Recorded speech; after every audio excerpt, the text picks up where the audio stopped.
Hey there, garden lovers. Welcome back to Botanic Haven, your go-to channel for everything about gardening, plant care, and creating those gorgeous green spaces, both inside your home and out in your yard. Today, I want to talk about something that might completely change how you think about February.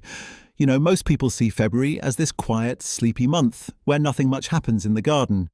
Maybe you're still wrapped up in blankets, dreaming about spring while watching snow fall outside your window. But here's the thing that took me years to really understand. The first 21 days of February are absolutely critical for your entire growing season. I'm not exaggerating when I say that what you do or don't do during these 3 weeks can literally determine whether you'll have a bountiful harvest come summer and fall, or whether you'll be disappointed and wondering what went wrong. It sounds dramatic, but stick with me here because once you understand what's happening beneath the surface and up in the branches during this time, you'll never look at February the same way again. So what makes these particular days so special? Well, it all comes down to timing and biology. You see, plants operate on internal clocks that are incredibly sensitive to light, temperature, and day length. Even when your garden looks dormant and lifeless, there's actually this incredible awakening happening underground and inside the bark of your trees and shrubs. The soil temperature starts shifting, even if it's just by a degree or two. The days are getting noticeably longer, and plants can sense this. Their root systems begin to stir, preparing to push out new growth. Buds that formed last autumn start swelling with life. This is the moment when plants make crucial decisions about how much energy to invest in growth, flowering, and ultimately, fruit production. If you miss this window, if you don't give your plants what they need during these first 3 weeks of February, they might not have the resources or the proper conditions to set themselves up for success. I learned this lesson the hard way about 8 years ago when I ignored my February garden prep, thinking I could catch up in March. That year, my tomatoes produced half their usual yield, my fruit trees barely flowered, and my perennials came back weak and sparse. Let me tell you about my neighbour Daisy, who's been gardening for over 30 years. She always says that February is when champions are made in the garden. Every single year, without fail, she's out there during the first 3 weeks of February doing specific tasks, and every single year her garden absolutely explodes with productivity come summer. Meanwhile, other folks on our street who wait until March or even April to start their garden prep end up with mediocre results and can't figure out why. The difference isn't luck or some secret green thumb gene, it's simply understanding this critical window and taking action during it. Daisy taught me that the first thing you need to do during these 21 days is get your soil ready, and I mean really ready. If your soil is workable, meaning it's not frozen solid or waterlogged, this is the absolute best time to add amendments. Why? Because whatever you add now has time to integrate into the soil structure and become available to plant roots right when they need it. Most. Compost, age manure, bone meal, rock phosphate, whatever your soil test told you it needs, get it in there now. If this guide has helped you, write 1 in the comments, and if not, write 0. This way, I'll know which tips are most useful for your garden. Now, I know some of you are thinking that your ground is still frozen or covered in snow, and yes, that's definitely true in many regions. But here's what you can do. Prepare your amendments in containers or bags so they're ready to go the moment the soil becomes workable. Check your garden beds every few days because you might be surprised at how quickly things thaw during these weeks. I've seen people miss a 3-day window in mid-February when the soil was perfect for working, and then it rained and became muddy, and by the time it dried out enough to work again, they'd lost 2 weeks. Those 2 weeks matter tremendously because early soil preparation means early root development, and early root development means stronger, more resilient plants that can handle stress better all season long. Another absolutely critical task for these first 21 days of February is pruning your fruit trees and berry bushes. This is hands down the most important pruning window of the entire year, and if you miss it, you're setting yourself up for reduced yields. Here's why. Fruit trees and berry plants set their buds for this year's crop during the previous growing season, and those buds are sitting there dormant right now, waiting for the right signal to break. When you prune during late winter, specifically during early to mid-February, you're removing competing branches and redirecting the plant's energy into the most productive wood. The plant is still fully dormant, so it's not stressed by the pruning, but it's close enough to spring that when growth does start, the plant responds vigorously to the pruning cuts. If you prune too early, like in December or January, you risk the cuts not healing properly or the plant being damaged by subsequent cold snaps. If you prune too late, like in late March or April, you're cutting off flower buds and literally removing your potential harvest. My friend Oliver runs a small orchard, just about 40 trees, and he's obsessive about pruning during the first half of February. He keeps detailed records, and he's shown me the data over 10 years, comparing yields from years when he pruned in early February versus years when life got busy and he didn't prune until late March. The difference is staggering. We're talking about 30 to 40% less fruit in the years with late pruning. And it's not just about quantity. The quality suffers too because unpruned or late pruned trees don't develop the proper air circulation and light penetration, which leads to disease problems and poorly ripened fruit. So if you have apple trees, pear trees, peach trees, cherries, plums, blueberry bushes, raspberry canes or blackberry bushes, get out there with your clean, sharp pruning shears during these 21 days and do your work. Focus on removing dead wood, crossing branches, and anything growing straight up or straight down, and open up the center of the tree to create that classic vase shape that allows light and air to penetrate. Now let's talk about seed starting, because this is another area where these first 21 days of February are absolutely critical. If you want to grow plants like tomatoes, peppers, eggplants, or most herbs from seed, you need to start them indoors 8 to 10 weeks before your last expected frost date. For most regions in temperate zones, the last frost happens sometime between late April and mid-May. Count backwards and you land right in the first 3 weeks of February. Starting seeds during this window means your transplants will be the perfect size and maturity when it's time to move them outside. They'll be stocky, well-rooted, and ready to hit the ground running. Start them too late and you get weak, leggy seedlings that struggle all season and never really catch up. I've seen so many gardeners start their tomato seeds in late March, thinking they're being smart by waiting until it's warmer, but those plants end up setting fruit 3 or 4 weeks later than properly timed plants, which means less overall harvest, especially in regions with shorter growing seasons. There's this great example from a community garden in my area where they did an experiment 3 years ago. Half the plots started their tomato seeds in the first week of February, and the other half started them in the first week of March. Everything else was identical. Same varieties, same soil mix, same care. The February started plants produced their first ripe tomato on July 10th on average, while the March started plants didn't have ripe fruit until August 1st. That's a 3-week difference, and in a region where frost returns in mid-October, those 3 weeks represent a massive portion of the harvest window. The February plants also developed stronger root systems because they had more time to establish before the heat of summer, which made them more drought-tolerant and disease-resistant. It's hard to overstate how much of an advantage proper timing gives you, and it all comes down to using these first 21 days of February wisely. I also want to talk about something that doesn't get enough attention, which is planning and ordering. I know this sounds boring compared to actually working in the soil, but these 3 weeks in February are your last real chance to make smart decisions about what you're going to grow and ensure you can get the supplies and seeds you need. Garden centres and online seed companies start running out of popular varieties by late February or early March. If you wait until March to order your seeds, you might find that the specific tomato variety you wanted is sold out, or the organic seed potatoes you plan to plant are unavailable, or the specific fertilizer blend you need isn't in stock. I learned this lesson when I waited until mid-March to order seeds one year, and half of what I wanted was back-ordered until April, which completely threw off my planting schedule. But beyond just ordering, these 21 days are perfect for really thinking through your garden plan. Get a piece of paper or open a spreadsheet and map out what's going to go where. Consider crop rotation. If you're growing vegetables, think about companion planting. Plan for succession planting so you have continuous harvests rather than everything ripening at once.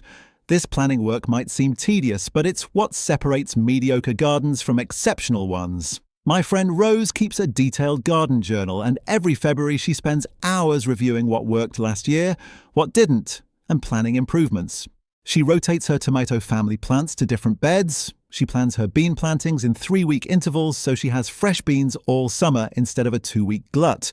And she maps out her flowers around her vegetables to attract pollinators and beneficial insects. Her garden consistently outperforms everyone else's in the neighborhood, not because she works harder during the growing season, but because she plans smarter during these critical February weeks. Here's something else that happens during the first 21 days of February that you need to take advantage of: winter pruning of perennials and ornamental grasses.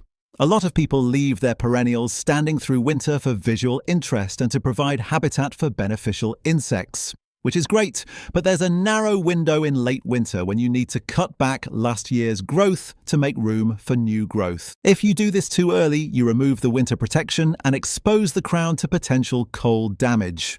If you do this too late, you risk cutting off emerging new growth. That sweet spot is usually these first 3 weeks of February, depending on your climate. Go through your perennial beds and cut back ornamental grasses to about 4 inches above the ground. Trim dead stems from your coneflowers, black-eyed Susans and sedums, and clean up any remaining debris. This cleanup work serves multiple purposes beyond just making room for new growth. You're also removing overwintering sites for pests and diseases.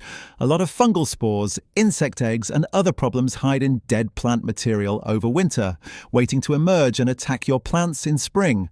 By removing and composting or disposing of this material in February, you're breaking the pest and disease cycle before it even starts. I noticed a huge reduction in powdery mildew on my bee balm and phlox once I started doing thorough February cleanup, compared to when I used to leave everything until April. It's not a guarantee against problems, but it definitely tips the odds in your favor. Let me tell you about Lucas, who grows vegetables for a local farmer's market. He's taught me that these first 21 days of February are also crucial for getting your infrastructure ready. Check your irrigation system if you have one. Replace worn washers in hose connections. Test your drip lines to make sure nothing got damaged over winter, and ensure your timers are working properly. If you use row covers, hoop houses, or cold frames, inspect them for damage and make repairs now. Your trellises and stakes need to be ready to go because once planting season hits, you won't have time to fix broken supports. Lucas tells me that he spends at least 3 full days during early February just on maintenance and infrastructure, and it saves him countless headaches later. One year he skipped this prep work, and when it came time to stake his tomatoes in May, he discovered that half his stakes had rotted through over winter. He had to scramble to find replacements while his plants were already getting heavy with fruit, and several plants got damaged in the process. Fertilization is another critical topic for these 21 days.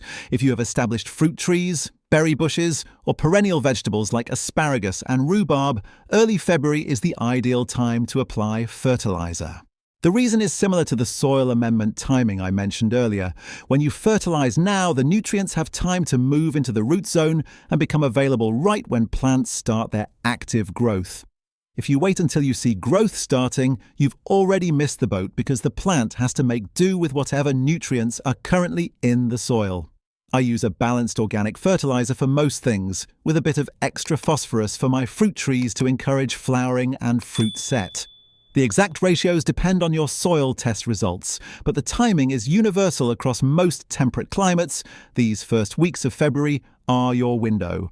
There's also the matter of hardening off your garden beds if you practice intensive gardening or raised bed growing. Even if you can't plant anything yet, you can start preparing beds by loosening soil, adding compost layers, and creating proper drainage. If you're starting new beds, February is perfect for laying down cardboard or newspaper to kill grass and weeds using the sheet mulching method. By the time you're ready to plant in 8 to 10 weeks, the grass will be dead and the cardboard will be breaking down into the soil. If you wait until April to start this process, you'll be fighting live grass and weeds all season. My neighbour Ivy converted her entire lawn to vegetable beds over the course of 2 years, and she credits her success to always starting the process in early February. She'd lay down thick cardboard, cover it with 6 inches of compost and aged manure, and let it sit. By late April, she had beautiful weed-free planting beds that were ready to go. One aspect that often gets overlooked during these crucial 21 days is attention to your soil lipe. February is an excellent time to apply lime if your soil test showed acidity, or sulfur if you need to lower pH. These amendments take several weeks to months to actually change soil pH, so applying them in February means your soil will be in the right range by the time you're planting. Most vegetables prefer a pH between 6 and 7, while blueberries and other acid-loving plants want it between 4 and 5.5. If your pH is off, your plants can't access nutrients properly, no matter how much fertilizer you apply. I spent 2 frustrating years wondering why my vegetables were yellowish and stunted despite regular feeding, until a soil test revealed my pH had dropped to 5.2. I applied lime in early February, and by May, my soil was up to 6.5. That season, my garden exploded with growth, and I realized I'd been essentially starving my plants for years simply because I hadn't checked and adjusted pH during this critical February window. Let's talk about what's happening with wildlife during these 3 weeks, because it affects your garden planning too. Birds are starting to establish territories and look for nesting sites. If you want to attract beneficial birds that eat insect pests, put up nesting boxes during early February. By the time egg-laying season arrives in March and April, the birds will have claimed your boxes and will be actively hunting caterpillars, aphids and other pests in your garden. The same goes for houses for beneficial insects like mason bees and ladybugs. Set these up during the first weeks of February and you're creating a team of garden helpers that will pay dividends all season long. I put up 3 bird boxes and 2 mason bee houses 6 years ago during an early February weekend, and every year since, I've had families of chickadees and wrens nesting near my garden, and they absolutely demolish the pest population. I rarely have to intervene with any kind of pest control because the birds do it for me. Another thing happening during these 21 days is that many perennial weeds are just starting to wake up underground. This is actually the perfect time to dig out the roots of really persistent weeds, like dandelions, dock, and bindweed. The soil is usually moist enough that roots come out more easily than they do in summer when the ground is hard and dry, and the weeds haven't put up so much new growth that you're fighting an established plant. I spend a couple of hours each February with a digging fork, going after the worst weed spots in my garden. It's satisfying work when the roots come out clean, and it makes an enormous difference in weed pressure for the rest of the year. One year I got lazy and didn't do this February weeding, and those same spots became completely overrun by July.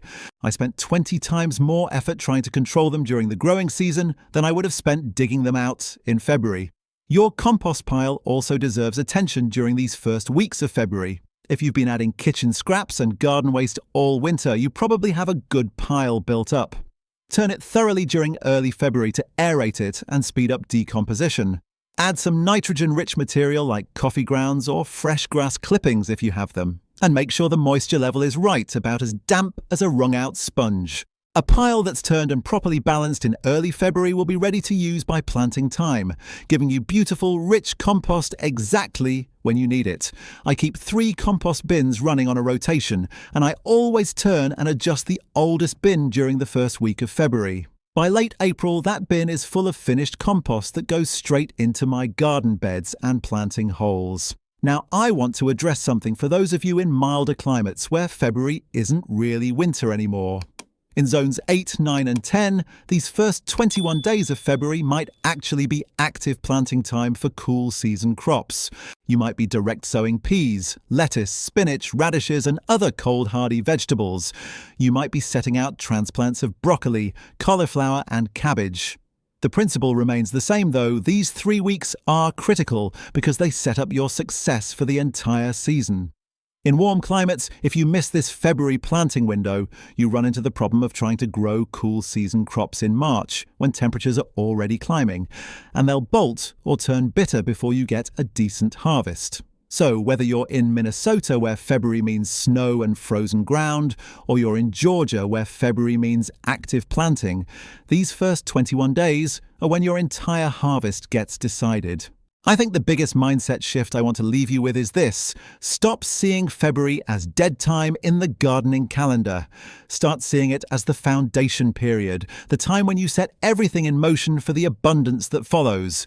Every successful garden I've ever seen, whether it's a small patio container setup or a sprawling homestead, benefits from intensive February preparation. The gardeners who consistently get amazing results aren't necessarily more skilled or more knowledgeable than everyone else. They're just better at recognizing and acting on these critical timing windows.